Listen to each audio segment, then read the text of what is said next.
Right then, time to show the Super League sides what we're made of.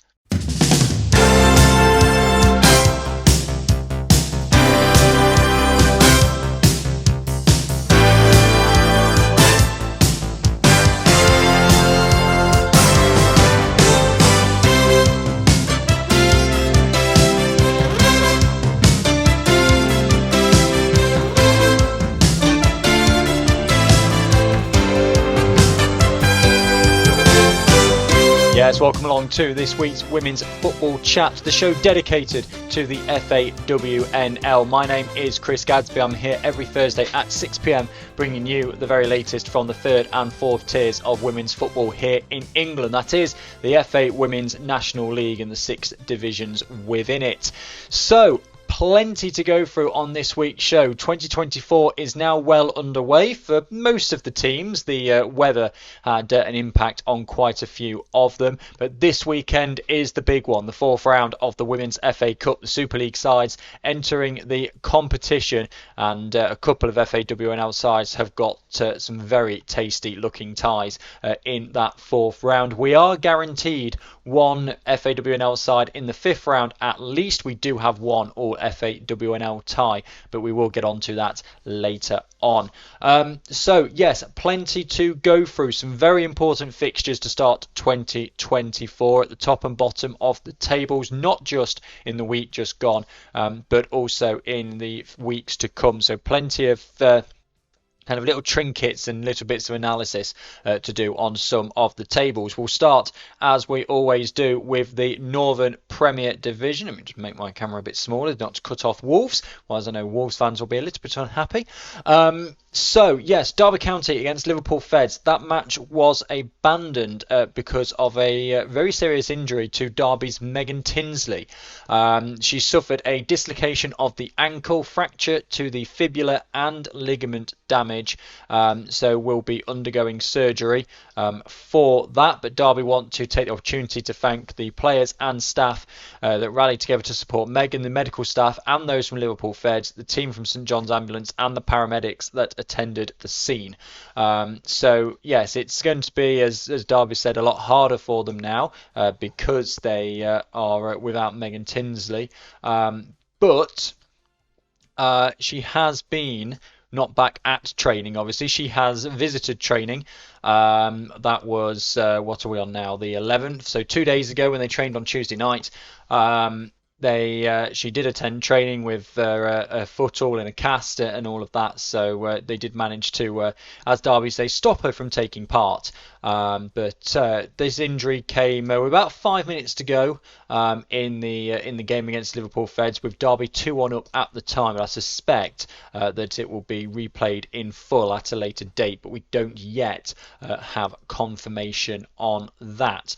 Huddersfield Town 2, Stoke City 1. Goals in this one. Yasmin Mason in the 6th minute had put Huddersfield in front early on. Stoke equalised through Heidi Logan 33 minutes in, but Bethany Ibbotson with the victory, with the goal that would seal the victory, in the 73rd minute. Very important 3 points for Huddersfield, as we will see later.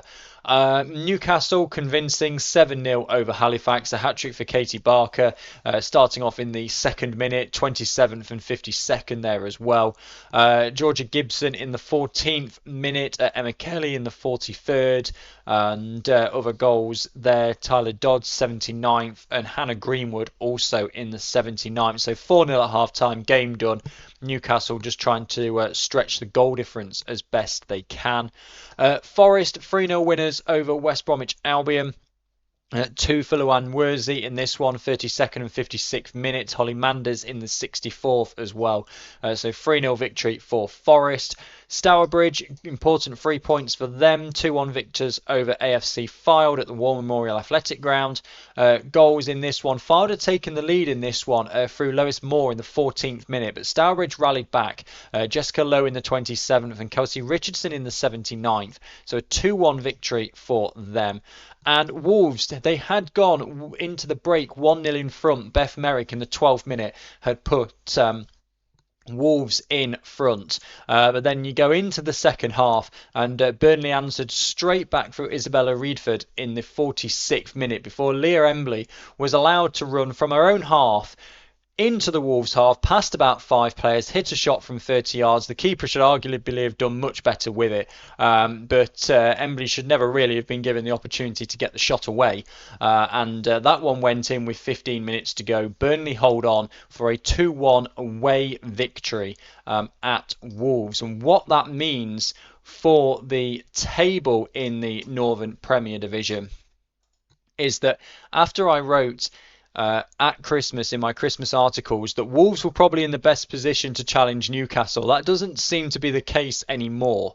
So the way things are, the top 5 are all the same, but the gaps have changed. The only movement, Stourbridge up a couple of places from 8th to 6th, and have really now, with a 9-point gap to the bottom 2, really cemented their place in mid-table. I suspect that Stourbridge are probably going to be okay now, particularly with the games they've still got to play and where they're probably going to pick up some more points. You'd think Stourbridge are going to be all right. Stoke and Derby therefore drop a place each.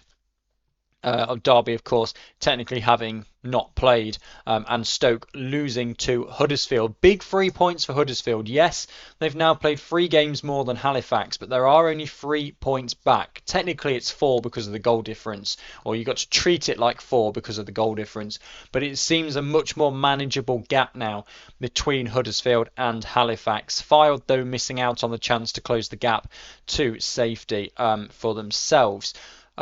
So yes, really the big talking point is at the top, because second played 4th this weekend. Burnley coming out on top. So Wolves are now, yes, they've got 2 games in hand, but they're 15 points behind Newcastle at the top of the table. Now, you can look at this in one of 2 ways. You can look at it in, okay, Wolves have dropped now 11 points already this season. They've still only played 9 games. They're going to struggle to mount any form of title challenge. It's probably over for them.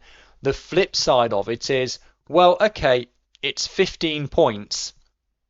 However, you've got 2 games in hand on Newcastle. Win both of those, it's then 9 points. Then you've got 2 games against Newcastle. You win both of those and the gap is 3 points. And then you only need a Burnley or a Forest to help you out, which is fine if you're trying to catch Newcastle. The problem for Wolves is that they only have 1 game in hand on Burnley. Even if they win that, they're 7 points behind Burnley. And you need Burnley then to drop a good number of points. Bearing in mind they've only dropped 4 so far this season. You need Burnley to drop a good number of points in order to then catch them. Similar situation for Forest. They're 5 points behind Burnley. They're 10 behind Newcastle. Even if you win the game in hand you've got over Newcastle, you're still 7 points behind Newcastle. So you're needing them to drop points in 3 games to catch them up. So it seems, yes, okay, it's not completely dead in the water because you can bridge that gap to Newcastle. Then you don't know how Newcastle are going to be towards the back end of the season when they're really chasing for it. But it just feels like you're looking at Wolves. That's probably them done. They need to go perfect. They need to win 13 from 13 and finish the season on 55 points. That they have to do that, and then just hope that Newcastle get fewer than 25 points out of their 33 in the back half of the season. So they need Newcastle to drop 9 points. Now, if they can take 6 of those away, that's great. But that's the situation there.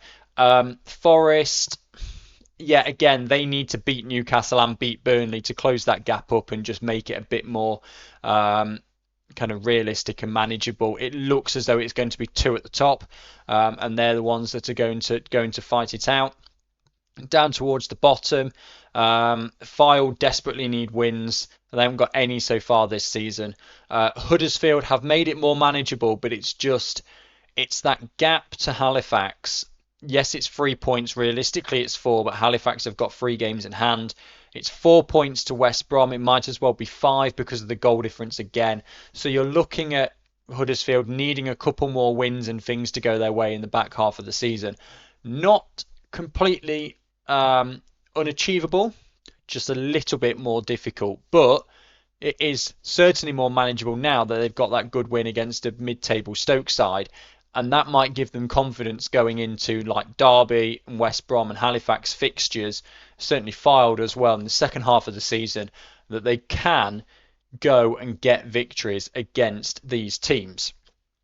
Right, Southern Premier Division. Again, I make the camera a bit smaller. Every week I have to readjust this, and every week the graphics are the same, and every week it changes again.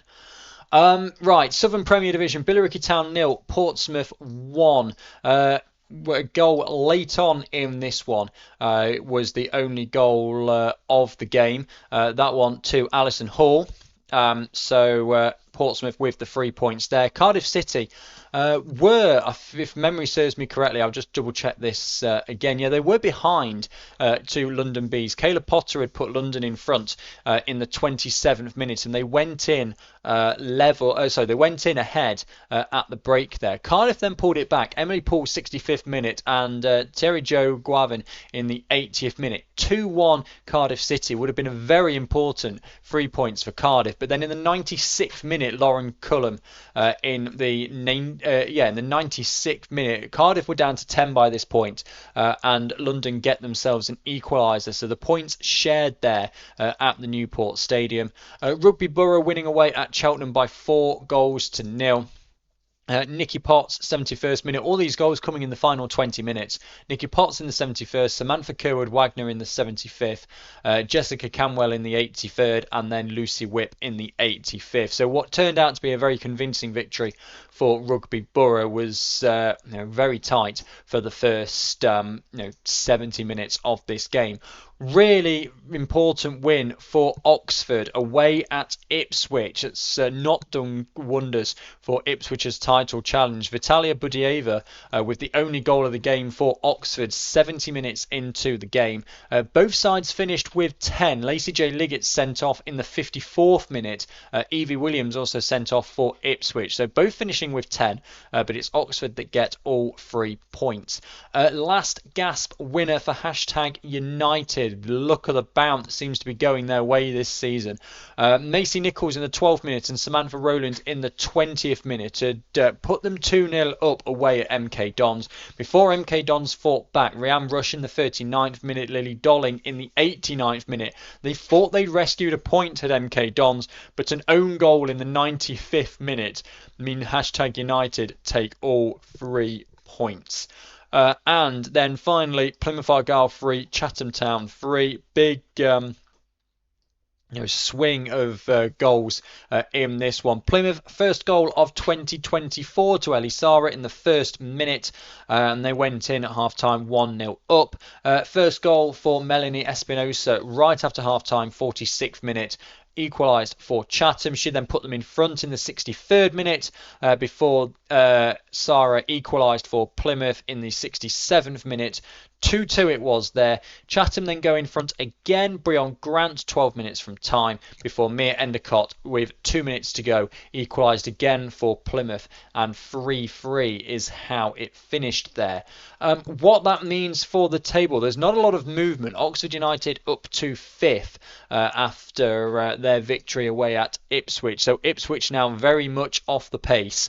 So we'll go into that in a bit more detail towards the top again. London Bees, their second draw of the season. Cardiff in 9th, missing the chance there to go on to 12 points and give themselves a 7-point gap. So that remains at 5. They're one off. 3 teams on 10 points.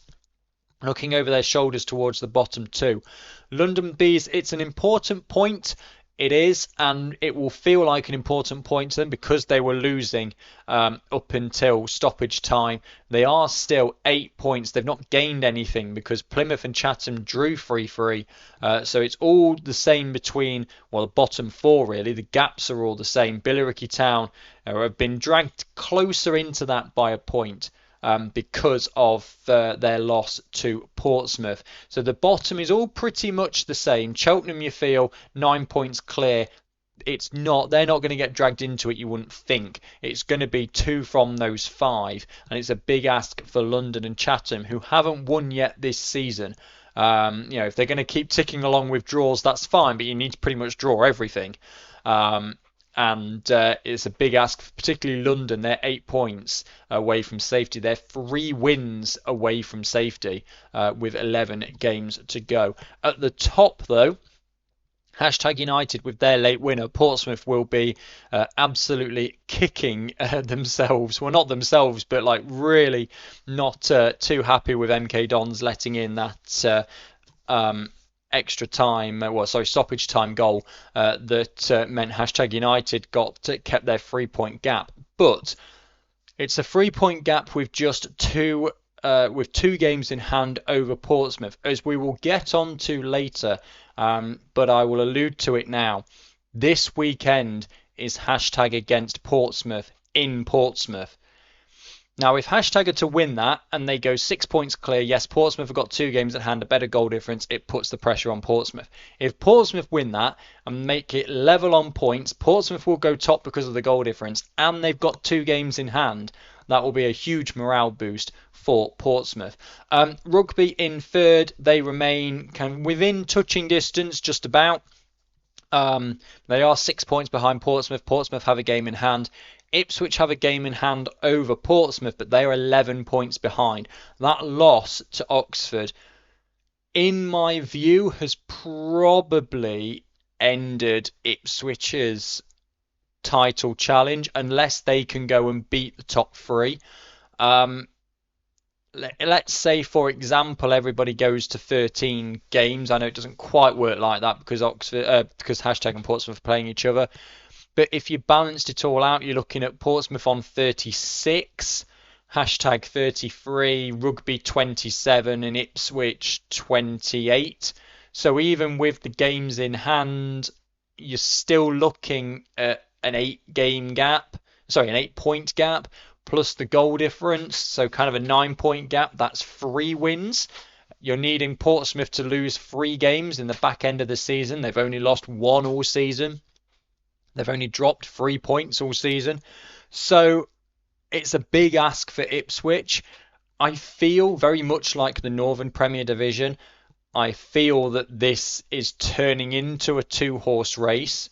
In the north between Newcastle and Burnley, in the south between Hashtag and Portsmouth. I have my gut instinct as to who will come out in front in those races, but I think Rugby, because they have the potential to fall 9 points behind Portsmouth with the game in hand, and Ipswich, they can close it to 8 points, and it's still an awful lot. So I just feel like it's turning into a 2-horse race at the top of the Southern Premier Division. Right, Division 1 Midlands. So all 6 games taking place here. So Boldmere St Michael's 2, Peterborough United 1. Big game at the top of the table there. And it's Boldmere who come out on top thanks to a late winner. Abby Bevan had put them in front in the 18th minute. Emily Brett in the 69th, but Anna Wilcox in the 88th minute from the penalty spot meant that Boldmere take all 3 points. Lincoln City winning away at Leafield Athletic by 2-1. Goals in this one. So Gwen Horgan in the 56th minute had put Leafield in front, but 2 goals in the final 15 for Lincoln. Lucy Farrow and Ella Tuplin meant Lincoln won by 2-1 in that one and take all 3 points. Loughborough Lightning held at home by Solihull Moors. Great point for Solihull after Loughborough, with goals in the 24th minute to LMA Coots and in the 53rd minute to Fern Powell. But Solihull with 1 for Eva Rogers and 1 for Emily Hornsby. 2-2, and a rare dropping of points for Loughborough Lightning has closed up the top of the table. We'll have a look at that in a moment. It does make it far more interesting in Division 1 Midlands, must be said. Notts County, another difficult day for them. They lose 5-0 to Sporting Cowser. Goals in this one, full times deciding that it doesn't want to play ball. But goals to Sporting Cowser: Smith in the 7th minute, Joyce in the 21st and the 85th. Here we go. Laura Smith in the 7th minute, Leonie Joyce in the 21st and the 85th, Olivia Stubbs in the 32nd, and Skye Owen in the 81st. So 3-0 at half time for Sporting Cows, so they increased that to 5. Sutton Coldfield Town, Jordan Atkin with the only goal of the game as they beat Sheffield by a 1-0. And Leek Town beating Northampton Town by 3-0. All the goals coming in the second half. Katie Mayer in the 47th and the 53rd minute. And Chantal Gallagher in the 84th minute. What that means for the table then, instead it all kind of closes up towards the top. So Loughborough Lightning, they dropped points. They remain at the top of the table, but only by 2 now. Peterborough United missed the opportunity then to go to 24. It's Boldmere that go to 24 instead. They closed that gap then to 2 points on Loughborough Lightning. They've got an inferior goal difference though, but with only 2 points in it, that is just, of course, a 1-game swing. Peterborough United, they could have been 2 points behind and with a game in hand. But because they have got that game in hand, then they can go to, 24 with the game in hand, if you imagine that it's being played this weekend. I know it's not, but you've got to kind of, imagine these things. But then Sporting Cows are as well. I mean, a victory over Notts County. They've got 2 games in hand, 6 points from those 2 games in hand. That puts them on 25. So I think Northampton are, a little bit far back. A 7-point gap and no games in hand. But I think unlike in Tier 3, Division 1 Midlands really seems it could still be any one of 4. Because you've got, if you balance the games in hand out, you've got a 26, a 25 and 2 24s. So it is really tight at the top of Division 1 Midlands. Makes for a very exciting second half of the season, you have to feel. Particularly when we've only just reached halfway in Division 1 Midlands. It's going to get very busy in the second half of the season. Down towards the bottom, Sheffield obviously not picking up any points, neither did Leafield or Notts County, but Leek Town with their game against Northampton Town, winning by 3-0. So they've gone from level with Notts County on 8 to up to 11. They've not gained any places, but that gap is now a 2-game gap, and they've got a better goal difference. So you're looking at maybe a 3-game gap between Leek Town and the bottom 2. And that's significant because it means that they've got a little bit of breathing room, and it puts extra pressure on Notts County and Leafield Athletic in particular, because now it's much more difficult to get another team dragged into this battle at the bottom. So are we now getting to a stage where it's 2 from 3? Are Notts County going to be able to hold on in the FAWNL in their first season? Are Leafield Athletic and Sheffield the ones that are going to drop? It's going to be interesting to see. Now, Sheffield have that game in hand as well. If they were to win that, tall order, I know they've not won all season, but that would close the gap even more. Even a draw would, and they've got a better goal difference than Leafield Athletic, so a draw would lift them off the bottom. So Division 1 Midlands certainly very exciting at the top and the bottom of the table, with plenty of teams involved. Certainly, as I said, seemingly more so at both ends than in the Northern and Southern Premier Divisions. Division 1 North then, a couple of postponements in this one, so a little bit quicker to go through. Barnsley, though, winning a thriller with Chester Street Town, and a very, very good showing from Chester Street Town to score 3 away at Barnsley and just come out on the wrong side of it. But yes, goals in this one then. Barnsley to Emily Pierpont in the 23rd minute. Now, what full time says is different to what Barnsley say on their Twitter. So I'm going with what Barnsley say on their Twitter, which is Emily Pierpont in the 23rd minute, Katie Woodcock in the 45th, Charlotte Stewart in the 51st, Courtney Cosmore in the 54th, and Brooke Marsden in the 86th. Now, full time says that Pierpont got the goal that Barnsley say Cosmore got. So it's got to correct itself somewhere down the line, otherwise the awards at the end of the season are all going to be wrong. Chester Street Town, Mackenzie Darrington, Laura Hockaday and Jessica Ellison with their goals, but no times out there or an order, in fact, for their goals. Leeds United 4, Doncaster Rovers Bells 2. Leeds then getting the better of Doncaster. Goals in this one: Jessica Rizu in the 18th and the 74th minute. Catherine Smith in the 56th. Sarah Danby in the 76th. Izzy Grigg in the 26th minute for Doncaster. And Jasmine Saxton in the 37th. But Leeds getting all 3 points. Middlesbrough 2, Hull City 0. Good result for Middlesbrough as the top of the table clash again. Ellen Turnbull and Abby Towers. Turnbull in the 14th, Towers in the 43rd with the goals for Middlesbrough. Norton against FC United and Manchester postponed. And Durham Cestral winning away at Stockport County by 2-1. Goals in this one for Durham: Jennifer Knowles in the 56th and Alicia Clark-Menwaring in the 75th. Darcy Edwards in the 88th, getting one back for Stockport, but they could not find an equaliser. And York City against Chorley also postponed. North table then, only the one movement, Leeds going above Stockport. But again, it's closing it up at the top because Barnsley getting the victory, they remain 6 points clear. Hull, they go 6 points clear. My mistake, sorry. They go 6 points clear because with Hull losing to Middlesbrough by 2-0, it means that rather than Hull moving to 25 and putting more pressure on Barnsley still, Middlesbrough have pulled level with Hull. Now, yes, Barnsley and Hull still have a game in hand over Middlesbrough, but it's now given Barnsley almost a 3-game gap. It's a 6-point gap, plus Barnsley with the better goal difference. Admittedly, it's only 8, so that could get overturned in 2 games.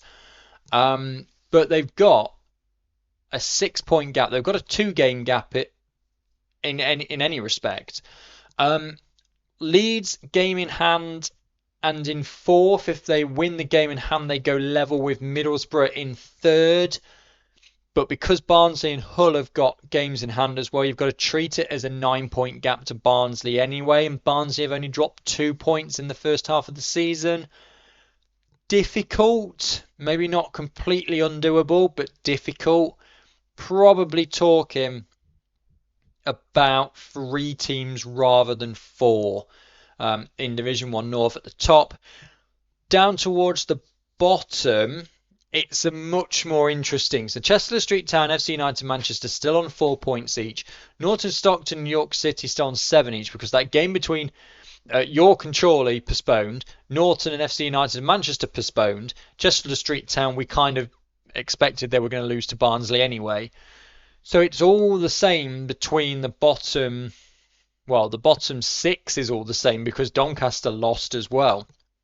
The bottom 6 is all exactly the same as it was last weekend. The only difference is that Chester Street and Doncaster, so Chester Street have lost one of their games in hand. Doncaster have now played more than Chorley and York. That one's much more difficult to call towards the bottom because it is so tight.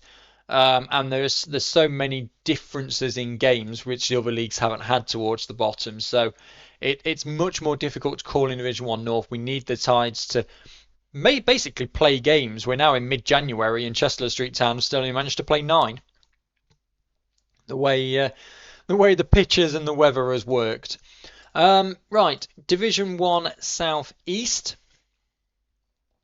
Games in this one, plenty of goals. AFC Sudbury 3, Ashford Town 4.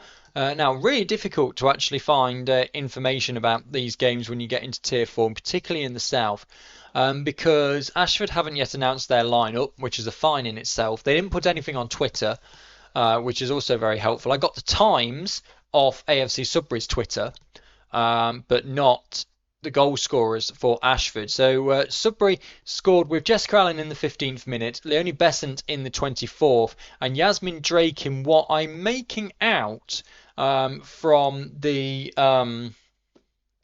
timestamps of all the tweets to be 90 plus 14. So yeah, they did say they were getting into the 100th minute, so could work. Ashford, 13th, 29th, 54th and 87th minute. They take all 3 points. Cambridge City losing to Actonians by 2-1. Goals in this one, Megan Edwards for Cambridge City coming off the substitutes bench. No idea on a time on that one either. Actonians, Toria Sinclair in the 30th minute, Rochelle Shakes in the 75th minute with what would prove to be the goals that would win it for them. Chesham United, all those goals have now been put on. So they lose by 4-2 to Worthing. Worthing, 2 goals in 2 minutes for Rebecca Bath and Chloe Winchester. Put them 2-0 in front. They were 3-0 up when Bath got her second in the 36th minute. So 3-0 up there. Chesham then get one back in the 70th minute. Natalia Mikowska to make it 3-1, but immediately afterwards Shannon Albury makes it 4-1 in the 71st minute. Chesham then get one back again, Gemma Fraser in the 76th to make it 4-2, but that is how it finished.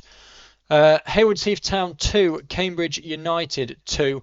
Only 1 goal has been put on for Haywards Heath Town, May Goulden in the 69th minute. But Cambridge United's goals to Isabella Simmons in the 14th and Alicia Stocktoe down in the 88th minute. 2-2 that one finishes though at Hanbury Park Stadium. London Stewart against Norwich postponed. Queen's Park Rangers 2, AFC Wimbledon 7. Goals for QPR, Grace Stanley and Eilish Carolan. Apologies for that. But it really was the Ashley Hinks show for AFC Wimbledon. She scores, well, she wasn't even the first goal scorer, my apologies. Emily Donovan in the 45+2 gave Wimbledon their first goal, but then Ashley Hinks in the second half, 47, 63, 69, 85 and 89. 5 goals for her. Rosie Russell in the 65th minute also popping up with one there to make it 7-2 for Wimbledon. So a very convincing victory for them. What it means for the table is as follows. So Wimbledon, Norwich, Worthing, QPR all at the top. No movement. However, Wimbledon win. They go 3 points clear. Norwich don't play. So they have a game in hand. Worthing win. Keep that pressure up. Queen's Park Rangers lose to Wimbledon. They are now 9 points behind. Now Wimbledon have lost 2 games already. So don't count QPR out of it. However, they do need to be pretty perfect from here on in. Ashford Town, they're up to 5th. They've got a game in hand, but they are still 7 points behind Norwich, who they've played the same number of games as. Tall order, I think, for Ashford as well. If they can get themselves into that mix, then great. You never know what's going to happen in the back end of the season. But a top half finish for Ashford, I think, is going to be an important one for them. And would probably be a successful season. Down towards the bottom, it's 2 from 4 now. With Haywards Heath Town drawing, Cambridge City, AFC Sudbury losing, Chesham United losing, Actonians winning. It's an 8-point gap now between Actonians and Chesham United.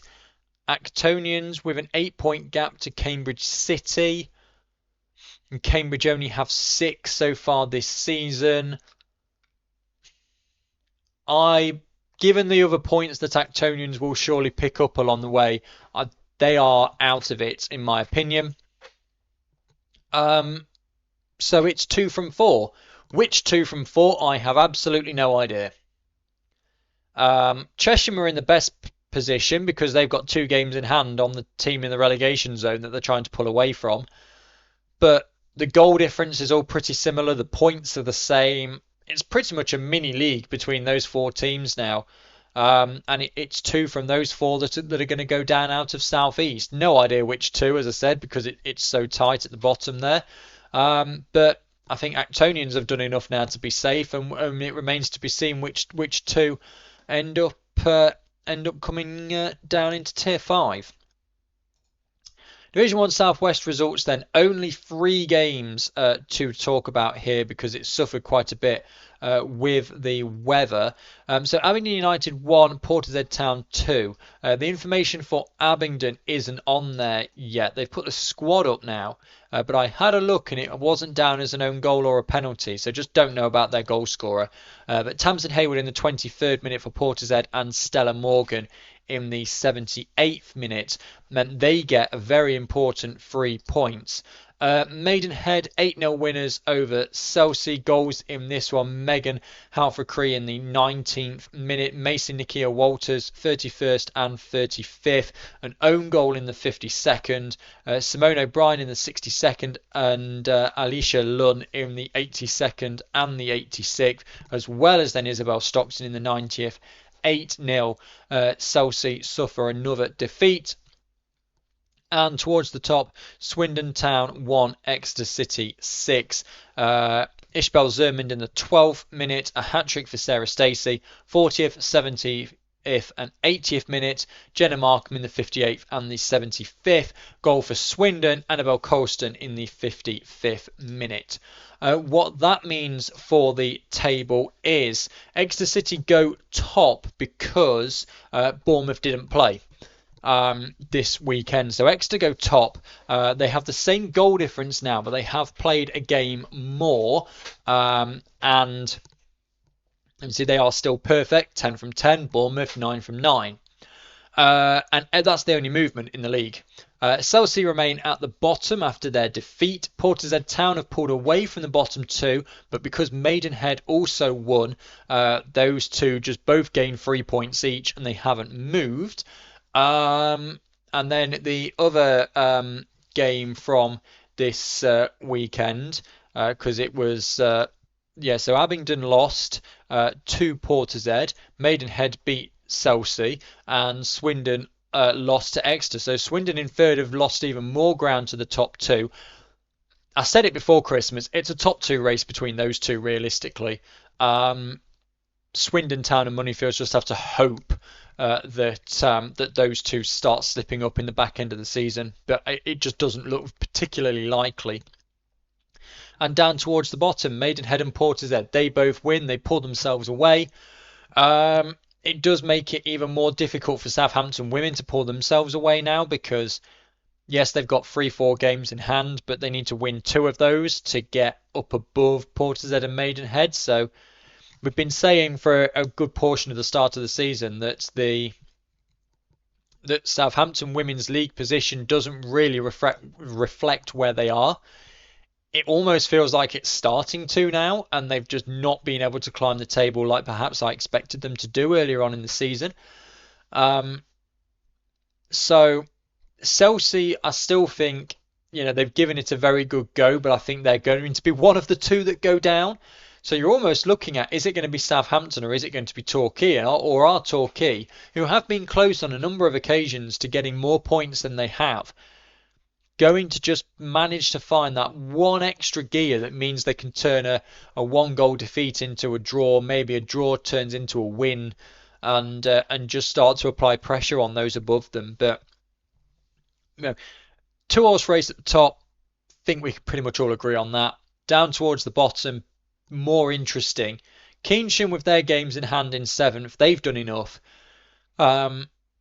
Maidenhead, Portishead, those 2 victories were very important. It certainly helped them out. Don't think they're quite there yet, but they're not far away. So Southwest, interesting one towards the bottom. Probably going to be one where maybe the final relegation spot isn't decided until the last day. We'll see. Anyway, that is all of the results from the past 7 days. Let's now have a look at the fixtures. A reduced programme, particularly in Tier 3. Of course, it's 4th round FA Cup day. Now, Northern Premier Division, that has 5 teams taking part in the FA Cup, hence why we've only got 1 fixture left in the Northern Premier Division. West Brom against Liverpool Feds, a 3 p.m. start at the Valley Stadium. West Brom in 9th, Feds in 5th. So Feds will have played 12 and West Brom will have played 12 after this. So joint most of anybody in the league. West Brom, if they win it and get to 13, you could argue that may well be enough. Liverpool Feds aren't going to be challenging for the title, but a top half finish for Liverpool Feds behind the big four, which I think, to be fair, it is, would be a great season for Liverpool Feds. So that's the only fixture in the Northern Premier Division. In the Southern Premier Division, there are 4 because there are a couple of Southern Premier Division sides still in the FA Cup. The big game is that one, Portsmouth against Hashtag. Portsmouth win it, they're in a great position to win their games in hand as well and start to really push the gap, increase the gap, leave Hashtag chasing. If Hashtag win it, all the pressure is going to be on Portsmouth. But all these games are at 2 p.m. Billericay Town in 8th, London Bees in 12th. Billericay Town were another good opportunity, particularly with Chatham Town facing Oxford. Billericay can get the win, 13 points, an 8-point gap. You would start to think they've done enough, take them out of the conversation. Rugby Borough against Cardiff, similar situation if Cardiff can somehow get the victory, but against Rugby, not so sure. And then, as I said, that big one at the top, Portsmouth against Hashtag United. That's going to be the big game to keep an eye on this weekend in the Southern Premier Division. Then we get into a full programme in 3 of the 4 Tier 4 leagues because only one Tier 4 side remains in the competition, in the FA Cup, sorry. So, Leafield against Boldmere, 11th against 2nd. You'd probably fancy Boldmere for that one. Lincoln against Leek, 8th against 9th. Both sides with an opportunity to pretty much take themselves out of the relegation conversation. Northampton Town in 5th, hosting Loughborough Lightning. They'll be buoyed by Solihull Moors getting a draw last weekend. Sheffield against Notts County, huge game at the bottom. 12th against 10th. Notts County get the victory. They go, you would think, 6 points clear of the relegation zone. Sheffield win, then that completely changes the look of the bottom because Leafield may go bottom. Sheffield will go up to 7. Notts County would be on 8. It closes right up. Sporting Cowser Solihull Moors, 4th against 6th. The sort of game that Sporting could slip up on but need to win if they want to keep on their title challenge, which they are, as I mentioned earlier, still very much in. And Sutton Coldfield against Peterborough United, 7th against 3rd. It's pretty much a must-win for Peterborough, you'd feel, because you can't risk the other teams getting too far ahead. Division 1 North, full programme again. This is all subject to the weather, of course. Barnsley against Durham Sestra.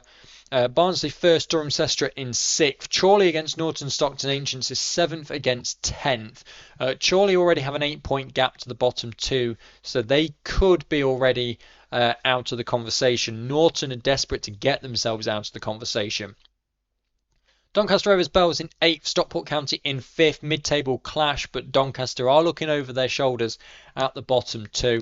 FC United of Manchester against York is an important game towards the bottom. If FC United of Manchester win that, they pull level with York and Norton, providing Norton lose.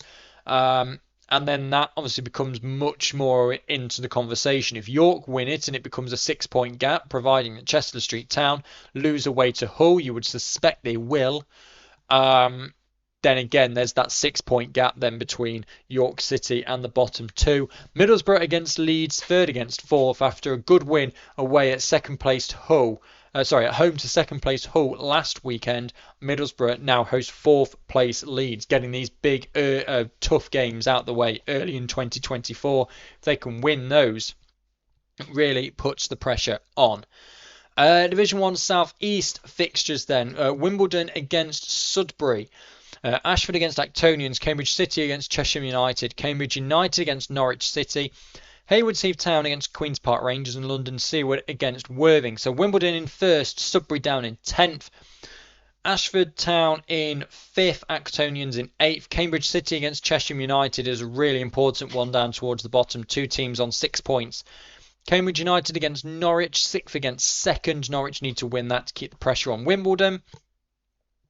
Haywards Heath Town against Queen's Park Rangers, 12th against 4th.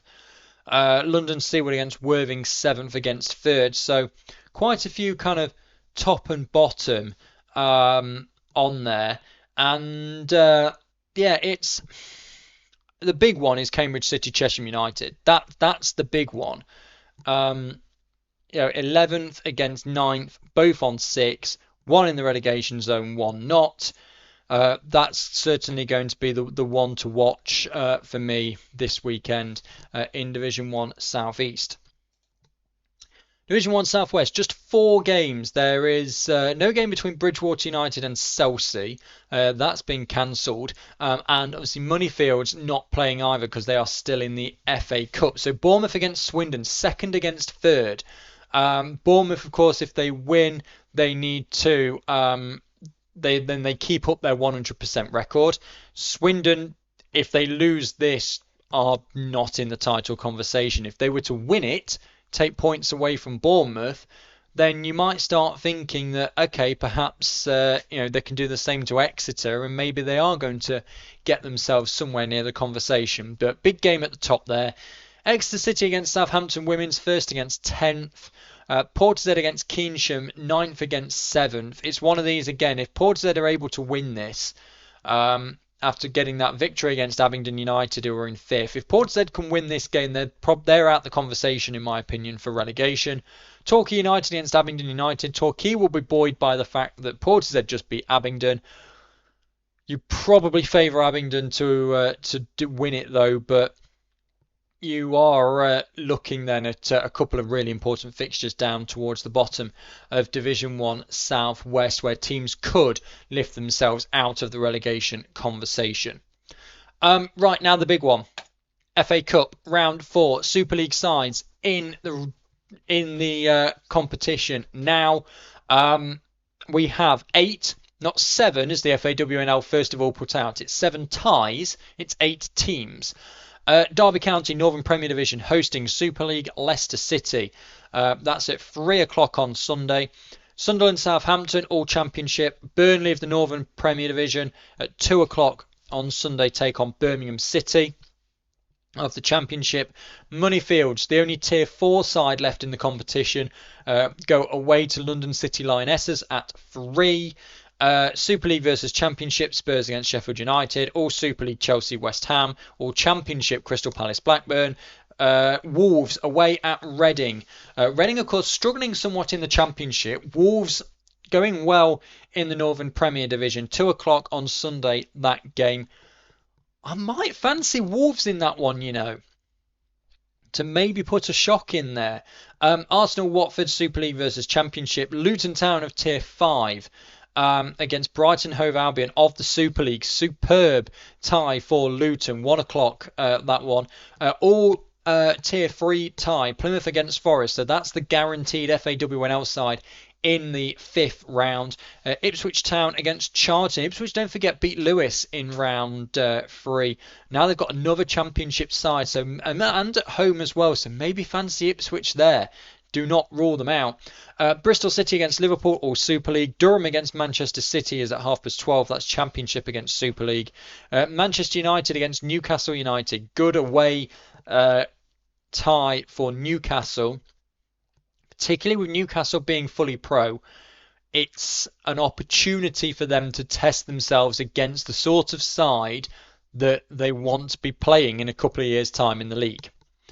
So that's a good opportunity for them to test themselves. And then there's one game on Saturday, which is Aston Villa against Everton. It's an all Super League tie. So to the 8 teams from the FAWNL who are still in the competition, particularly the 6 teams who are playing Championship or Super League oppositions, we wish you all the best of luck. Cause an upset if you can. Let's get as many FAWNL teams into the 5th round as possible. And of course, it gets more and more lucrative the further on you go. So 7 ties involving FAWNL sides. We're guaranteed 1 in the 5th round. I fancy that maybe it might be 2 or 3. We'll have to wait until next week's show to find out what happened in all of that. That'll do it for this week's episode of the Women's Football Chat. Thank you very much for joining me. I've now got to go and pack as I'm going away to Belfast for the weekend at a 8 o'clock flight tomorrow morning. But this is this week's Women's Football Chat. I will be back next Thursday at 6 p.m, bringing you the very latest from the 3rd and 4th tiers of women's football here in England. That is the FA Women's National League. Thank you very much for watching and or listening to this week's episode of the Women's Football Chat, and goodbye.